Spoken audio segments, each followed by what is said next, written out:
¿Qué nos dice con eso? ¿Es normal que una pierna sea deforme? Nos está indicando posible fractura. Si hay una posible fractura de hueso, ¿qué es lo que habíamos indicado? Que todo hueso roto viene acompañado de una lesión vascular por lo general. Todo hueso igual no va a doler, entonces va a generar dolor aparte del sangrado. Y si es que nosotros no nos están indicando aquí si hay una herida como tal para que nosotros digamos, sí, esto puede ser producto de la deformidad, una fractura expuesta, no nos está indicando eso. Pierna derecha, o sea que está entera, no hay herida como tal, solamente está moreteada. Puede ser que haya escoriaciones, puede ser que estemos viendo la equimosis, pero no está abierta, no hay ninguna herida, ninguna lesión visible, solamente palpable, nada más. ¿Es una lesión que compromete la vida o es una lesión que compromete la vida o es riesgo para la extremidad? Entonces, ¿cómo podríamos estar evaluando aquí? Evidentemente, si hemos llegado hasta acá, con estos signos vitales, está estable el paciente, ya hemos llegado hasta ese momento, podemos saltar a una revisión secundaria, ¿no es cierto? Entonces, la revisión secundaria, más allá de la revisión esquemática secuencial que tenemos que tener de todo nuestro cuerpo, en este caso, lo positivo que nos están mostrando de este caso clínico por nuestro antecedente, nos vamos a abocar al miembro inferior derecho. Entonces, ¿cómo podríamos nosotros identificar que esta extremidad derecha no esté corriendo riesgo? Nos está mencionando que está dolorosa, hay equimosis, hay deformidad. Solo con esos datos. No se olviden que tiene un Glasgow de 15 y tiene esos signos vitales. Igual no nos olvidemos del antecedente que nos está mencionando, posible mecanismo de acción, que era lo que les mencionaba, que es importante saber. ¿Cómo sería nuestra evaluación semiológica ante esa pierna? ¿Y cuál sería nuestra manera de reanimar a esa pierna? O sea, ¿qué acción vamos a tomar nosotros como médicos generales que somos?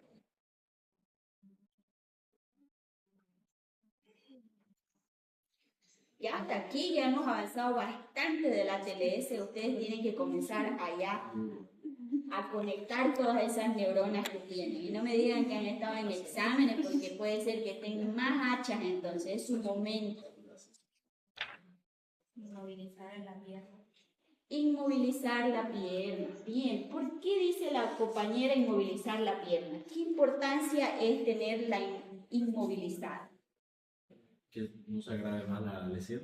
Exacto, ¿no? Si tenemos una posible fractura, la inmovilización lo que va a hacer es volverla a su lugar, tal vez no en su perfección, porque no es que ella vaya con unos ojos rayos X y que vaya a ser la perfección ahí con la médula ósea, ¿no? Pero sí va a llegar a tener una secuencia esa pierna, ya no va a estar con el si nosotros la parte ósea, que es la parte dura de toda la pierna, la ponemos recta, o sea, en su forma que tiene, estamos evitando mayor lesión, porque si la pierna va yendo así toda, y todavía le decimos, venga usted señor, puede caminar todavía con una pierna, y el señor viene con su pierna, ¿qué es lo que está generando? Mayor movimiento. Si es que no tenía una lesión arterial o venosa, pues ya la puede tener.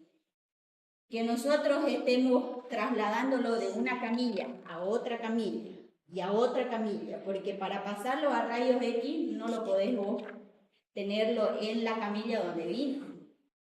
Muy aparte que de donde lo auxiliaron prehospitalario pasa a una tabla espinal. De la tabla espinal puede ser que pase a una camilla de la ambulancia. De la camilla va a pasar a la otra camilla que llegó a la emergencia.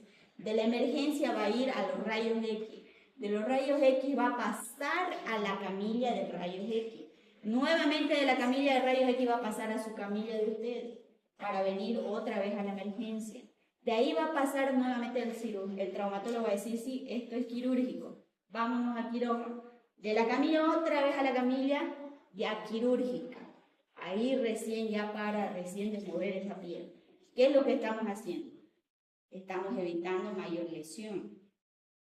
Estamos estabilizando y ayudándole a la coagulación. ¿Por qué le estamos ayudando a la coagulación? Mientras más quieto está el lugar, no estamos haciéndolo que trabaje esa pobre plaqueta de estar formando ese tapón a cada rato, ¿no es cierto? El mismo músculo, la misma presión que ustedes le están generando a ese músculo, está ayudando a la hemostasia, ¿sí? Está ayudando a la vitalidad. Digamos que más allá del hueso, también el vasito que nosotros teníamos ahí, arteria o vena, esté comprometida. Habíamos mencionado que las lesiones de los vasos igual puede tener diferentes lesiones de las capas del mismo vaso, ya sean en su totalidad o parcial. Si nosotros el mismo vaso está de esta manera, si nosotros lo estabilizamos, ¿qué estamos generando? Que haya una circulación un poco más fluida, tal vez no está cortada del todo, más allá de que el taponcito que está formando nos va a ayudar a estabilizar. Entonces, ¿le estamos ayudando o no a esa pierna? Con una sola acción, solo estabilizarla. ¿Y cómo le vamos a estabilizar a esta pierna derecha? ¿Con qué? Ustedes ya han pasado traumatología, ¿no? ¿Con qué? Les han enseñado a hacer férulas, ¿no? ¿Han salido todos con su férula de la práctica? ¿Sí?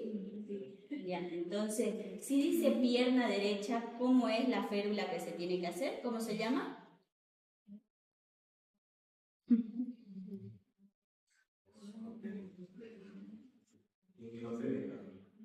No.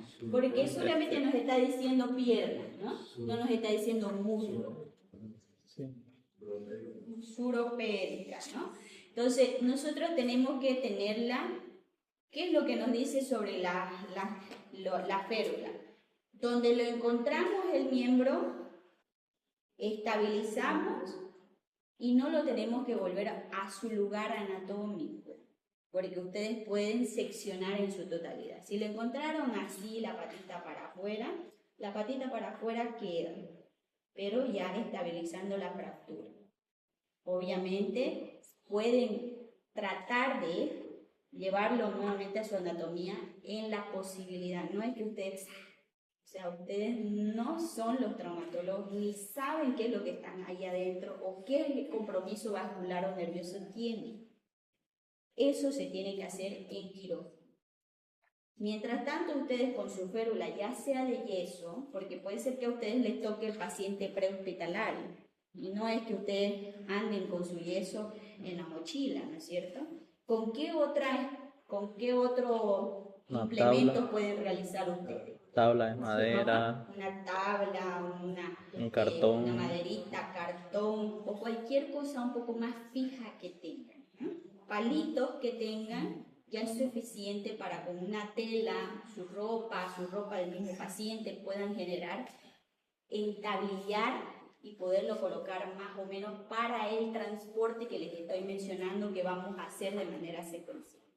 Entonces, hasta aquí ya vamos viendo la importancia del tema, ¿no es cierto? Nuestro objetivo va a ser explicar el significado de estas lesiones musculoesqueléticas en pacientes con lesiones múltiples.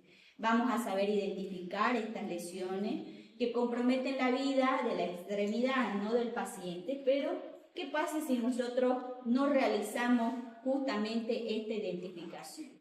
El paciente, ese era un moretingo, no pasa nada, pasó 2, 3 días y recién vemos que ya el moretingo estaba negro y ya no hay pulso pedio, ni crural, ni por último, ni femoral estamos sintiendo por último. Entonces, ¿qué es lo que queda con esa pierna? Van a tener que amputar posiblemente, más allá de que quieran hacer una restauración vascular, Posiblemente va a quedar ya secuelada esa parte muscular y venosa, arterial, dependiendo del compromiso que tenga. Si es un joven, ¿usted cuántos años tiene? 23 años, y es atendida por su compañera, no se percató, y la pierna la pierde, ¿usted cómo la va a mirar a su compañera? Sin una pierna.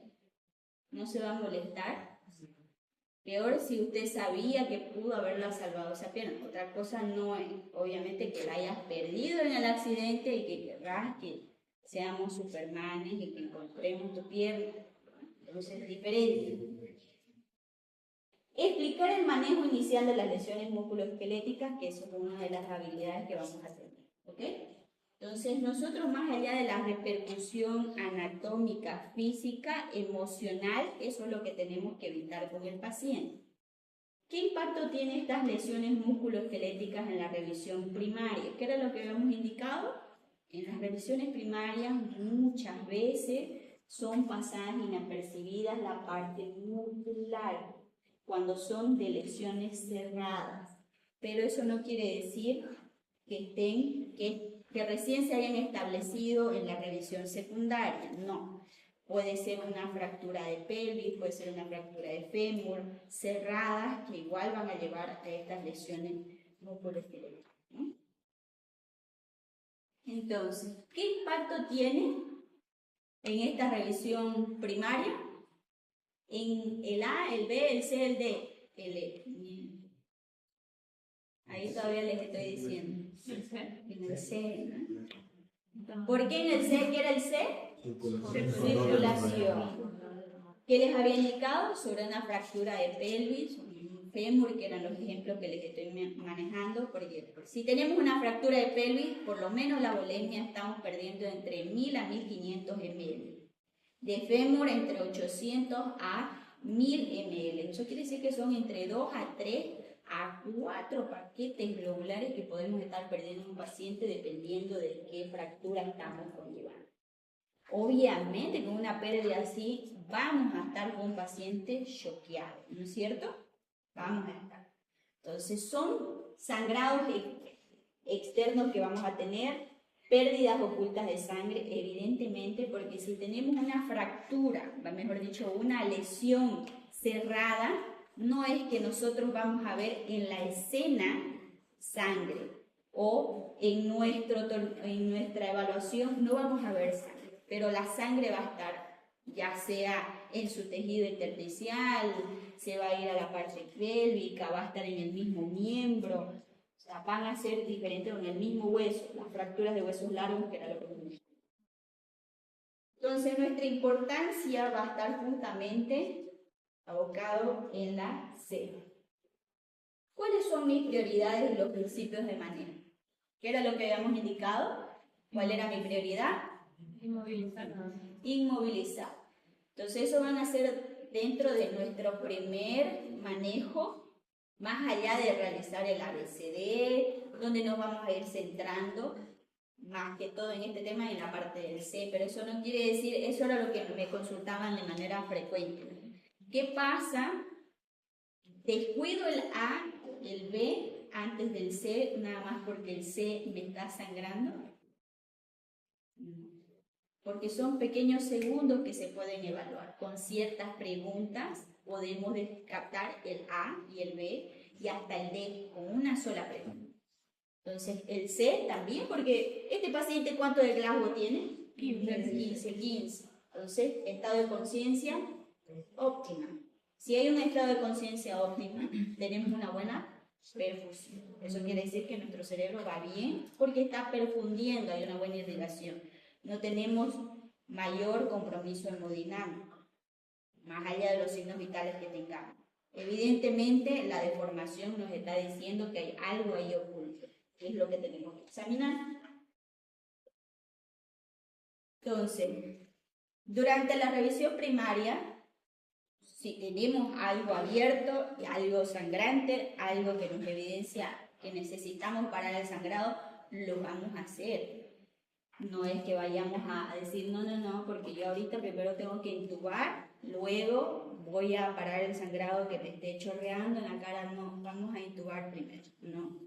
Entonces, si necesitamos aplicar presión, si necesitamos realizar el torniquete, lo realizamos.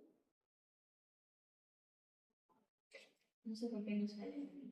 Inmovilización de la extremidad, que era lo que habíamos indicado, que era una de nuestras prioridades, ¿no? Si hay un sangrado de por medio, realizamos la aplicación de la hemostasia, o si corresponde realizar un torniquete, y realizamos la inmovilización. Ahora, antes de estos dos que vamos a realizar, ¿qué deberíamos hacer previamente? Un examen pequeñito, que yo ya lo mencioné en 2 oportunidades de toda mi charla. ¿Qué tenemos que hacer?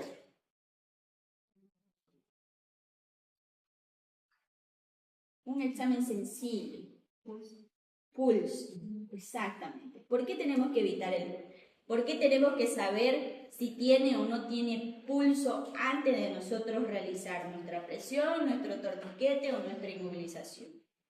Porque ¿qué tal si la pierna ya no está con pulso?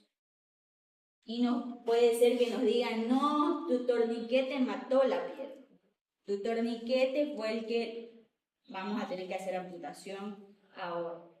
Tu inmovilización, tu férula, fue la que generó la muerte del miembro. No. Yo examiné y sí, el pulso era débil. A pesar de ello, yo hice mi inmovilización. A pesar de ello, obviamente, si está pulso débil, no vamos a hacerle un torniquete, ¿no? Vamos a hacerle una hemostasia y nos iremos con el paciente en nuestra mano ahí, o sujetando que es la venita que esté sangrando, la arteria que esté sangrando, hasta llegar al lugar, ¿no? Pero sí o sí tenemos que corroborar el pulso y el llenado capilar distal que tengamos del miembro afectado, ¿ya? Es un punto extra que tienen que realizar antes de realizar esa acción. Entonces, dentro de nuestra revisión primaria, que justamente era que cuáles eran los fundamentos para aplicar las férulas, que era lo que habíamos indicado al comienzo como introducción, nos va a ayudar a prevenir nuevas lesiones y nos va a ayudar a prevenir nuevos sangrados. Nos va a ayudar a restaurar, que era lo que les mencionaba, o mantener la perfusión del miembro afectado, más allá de que este punto es el que no les comenté, nos va a aliviar el dolor. Porque si tenemos afectada la parte nerviosa o la parte ósea, el tenerlo estabilizado no quiere decir que va a ser un remedio, no, pero sí va a disminuir bastante el tema del dolor. Y si le disminuimos el tema del dolor, pues las presiones y la frecuencia cardíaca van a estabilizarse y no nos va a enmascarar nuestro cuadro de posible hipotensión por shock povoléptico, ¿no? La importancia durante justamente la evaluación, y que no tenemos que realizar una demora en todo esto de lo que vamos a realizar la férula. Era lo que les mencionaba, si estamos viendo que estamos con una deformación, hacemos el pulso, el llenado capilar y realizamos la férula, no con los elementos que tengamos a disponibilidad. No es que tenemos que decir, es que lo que pasa es que yo no tenía yeso, el paciente no trajo su yeso, por eso que lo dejé ahí 72 horas. Saltando a nuestra revisión secundaria, siguiendo la secuencia que se tiene que seguir, en la historia que vamos a ir relatando del paciente, tenemos que saber sobre su mecanismo de acción. Esta es una serie de preguntas que ustedes se tienen que hacer. ¿Cuál era la ubicación del paciente dentro del vehículo antes del choque? Importante el mecanismo, que era lo que les mencionaba, si es él el conductor, él es el pasajero de al lado, él es el pasajero de atrás del chofer, o al lado, o el que estaba en el medio. Porque es sabido que el que está detrás del chofer es el lugar más seguro, dicen, ¿no es cierto? ¿Sí?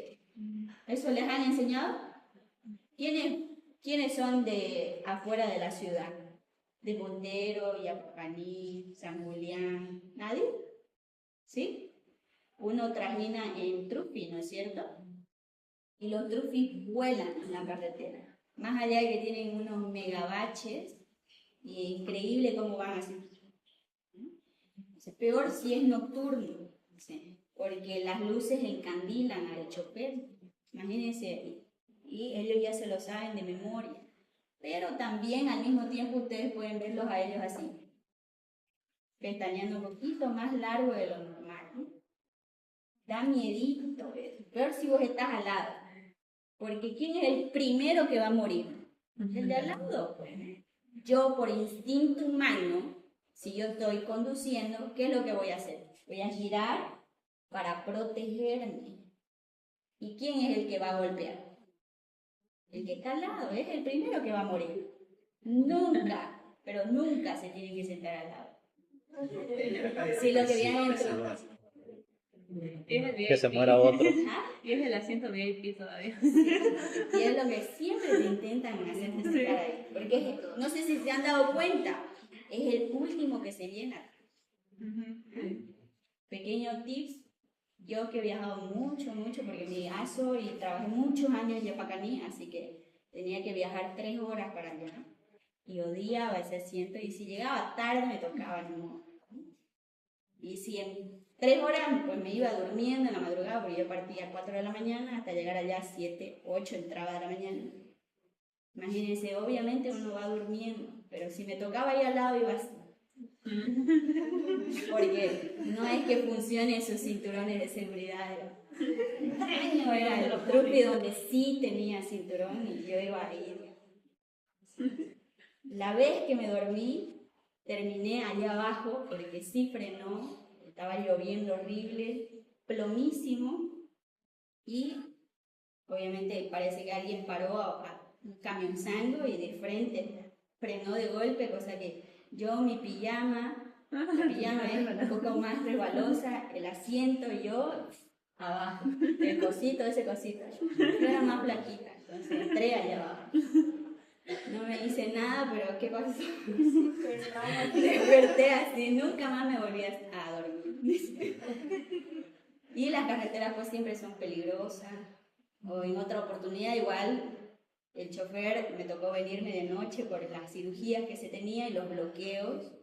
Entonces, ver un camión de vacas, y yo venía con todo mi esfuerzo porque venía ya de 72 horas despierta. Venía con todo mi esfuerzo porque la noche ni idea que me iba a dormir, pero sí pestañeé un poquito más largo, y cuando veo en el otro pestañazo una vaca así, volando, una vaca volando y por a mi lado, ¿qué pasó? Y el chofer ganas por la vaca, pasando la vaca volando, que se había 2 camiones ya volcándose entre ellos y perdiendo las vacas por atrás. Obviamente al querer derrapar y cambiar de posición el chofer piteando para que todos paren los de la carretera. Pero es peligrosísima la carretera. Otra vez yo justamente al lado, ¿no? Me ocurrían cosas así cuando yo me iba atrás. A mí me enseñaron detrás del chofer no pasa nada. Siempre me iba a ir detrás, excepto esas veces. Casualmente me pasaron cosas, ¿no? Pude haber muerto. Pero con una vaca, hubiera sido bien, ¿no? Con una vaca. Horrible ese mecanismo de acción. Mil maneras de morir. Una vaca voladora la mató. ¿Cuál era la localización del paciente después del choque? Importante, ¿no? ¿En qué ubicación estaba dentro del vehículo?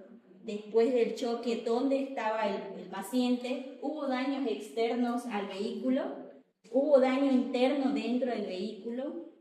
¿Usaba el paciente cinturón de seguridad? ¿Cayó el paciente? ¿Fue aplastado el paciente por algún objeto? ¿Ocurrió alguna explosión dentro de la movilidad? ¿Fue el paciente víctima de un atropellamiento? Todas estas preguntas son las que ustedes tienen que comenzar a realizarse para poder tener justamente esa historia y poder tener un mecanismo de acción completo. Nuestro punto número 2 en la revisión secundaria va a ser el ambiente. El personal de atención prehospitalario cumple una función importante. Él debería proporcionarnos justamente la información de la exposición del paciente a temperaturas extremas, de gases o agentes tóxicos, de fragmentos de vidrio rotos, si hubo contaminación o no contaminación bacteriana, porque no es lo mismo tener una herida que esté cerca de una zona limpia. Obviamente los accidentes de tránsito nunca es que están limpias las heridas, pero de contaminaciones mayores o masivas puede ser, como no es lo mismo que nos accidentemos, por ejemplo, con esto de las vacas, por donde vamos a estar llenos de puchi, entonces no es lo mismo que haya quedado atrapada en ese lugar que una persona que haya sido solamente en la carretera limpia, ¿no? Entonces, eso debería proporcionarnos justamente el personal que fue a rescatar. Pero ellos por lo general no es que vienen y te cuentan de manera así ordenada todo. Para eso están ustedes. Saben que es importante saber, entonces ustedes tienen que hacer las preguntas adecuadas tanto al personal que les está trayendo a ustedes el paciente, como también a la familia o quien sea que haya estado en el accidente. Entonces, el estado previo al accidente y factores que predisponen, donde ya hemos aprendido de las amplias, las alergias, los medicamentos que generalmente toma, drogas, alcohol, patologías previas, comidas o alimentos últimos que haya tenido el paciente, el ambiente y los eventos relacionados al lugar. Dentro de las observaciones y cuidados prehospitalarios tenemos que tener en cuenta la posición que fue encontrado el paciente, el sangrado que hubo en la escena, que era lo que les mencionaba, porque eso es importante para nosotros, los huesos, fragmentos de fracturas que tengamos, visualizaciones que haya sido prehospitalario. Todo esto lo que estoy mencionando es prehospitalario. O sea, esas preguntas es las que nosotros tenemos que hacer. ¿Cómo lo encontró? ¿Hubo hueso? ¿Estaba la pierna en su lugar? ¿Vio que había algún fragmento fuera de su cuerpo? Heridas que ustedes que lo hayan visualizado, ese médico, ese paramédico en el lugar, y tal vez él inmovilizó en ese lugar y ya se los dejó más bonito y presentable para ustedes. Ustedes tienen que saber cómo es que fue encontrado ese paciente.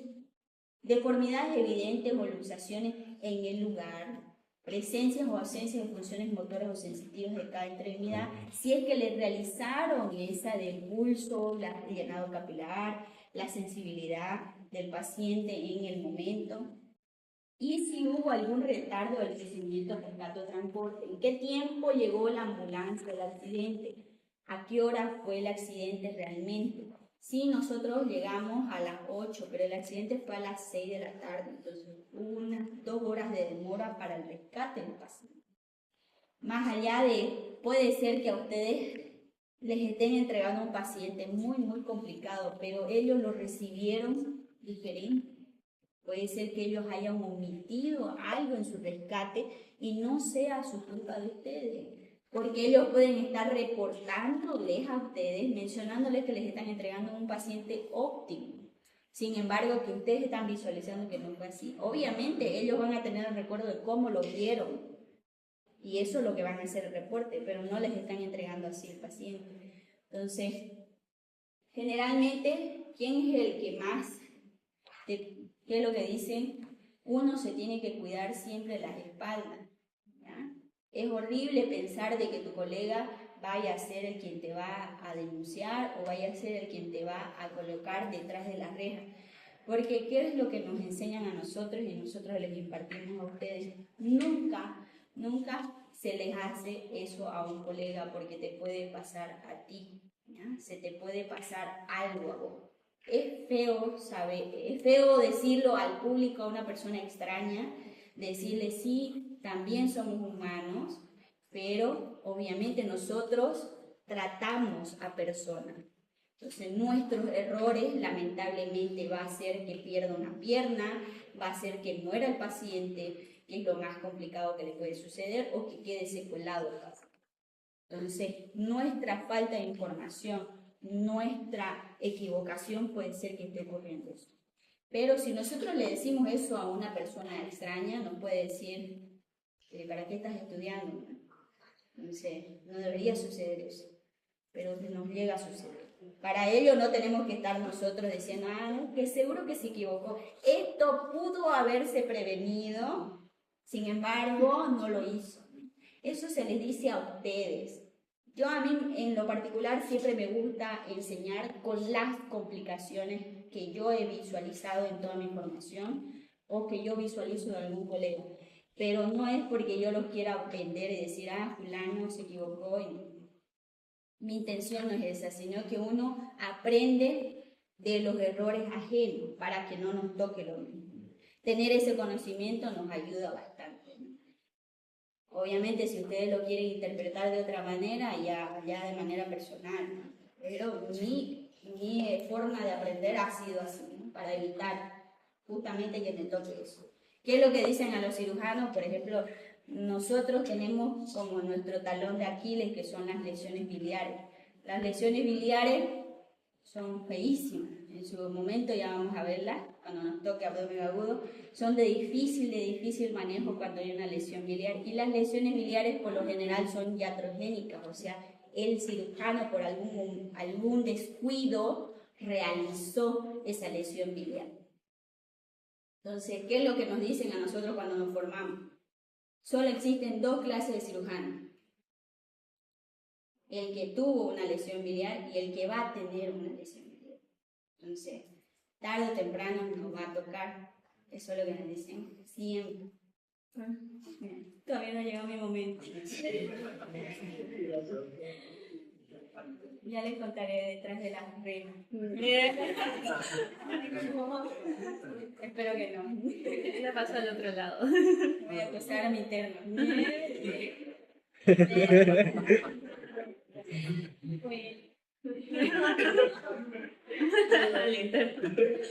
Revisión secundaria. Bueno, ahora ya pasamos a la parte del examen. Entonces, parte de los síntomas y signos. Síntomas, dolor, prestesia, entumecimiento que vayamos a tener.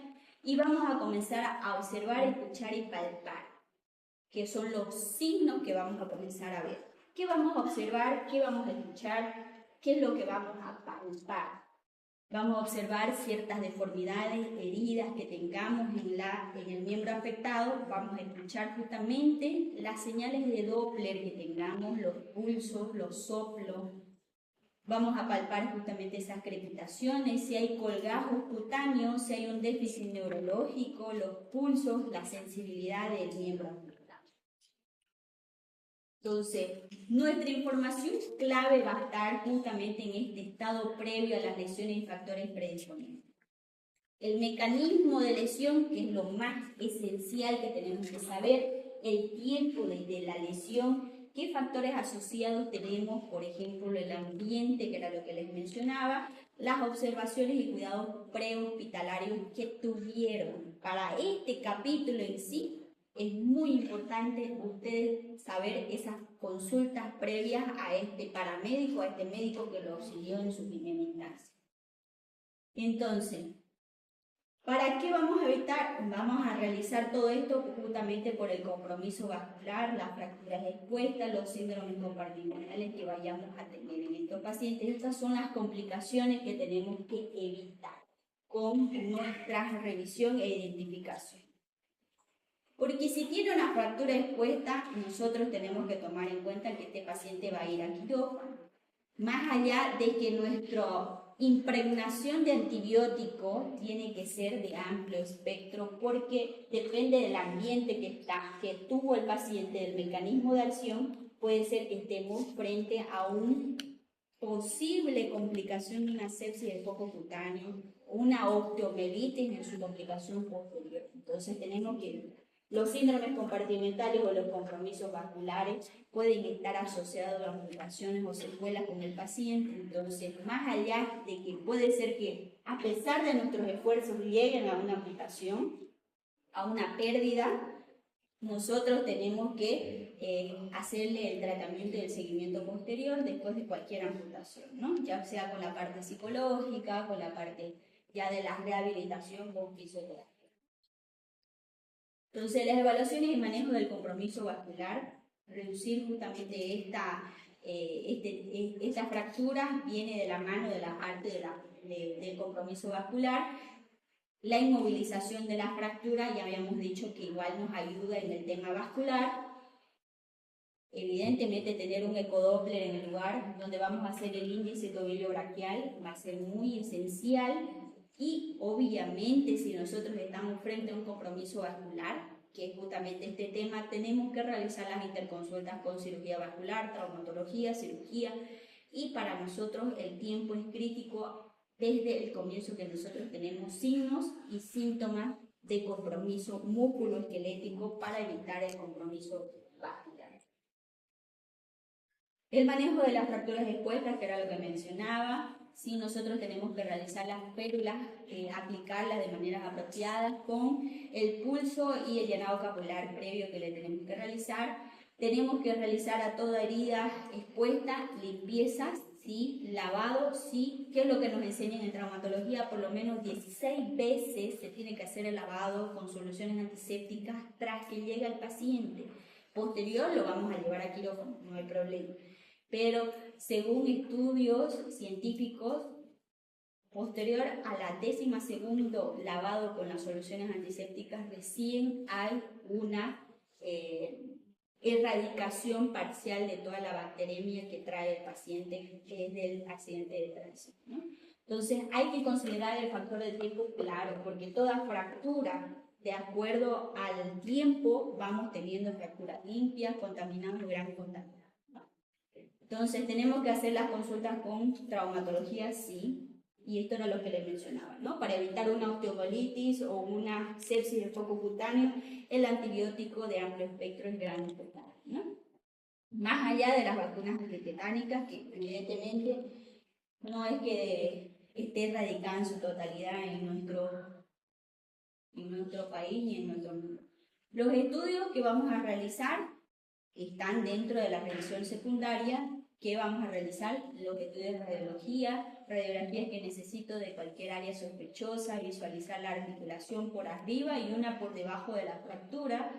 Debemos obtenerlas cuando el paciente está hemodinámicamente normal. Obviamente, si ya estamos en revisiones secundarias, el paciente está hemodinámicamente normal, porque si en el momento que nosotros estemos en una revisión secundaria, el paciente comienza a tener una hemodinamia diferente y va decayendo, nosotros nuevamente volvemos a la revisión primaria porque tenemos que estabilizar al paciente.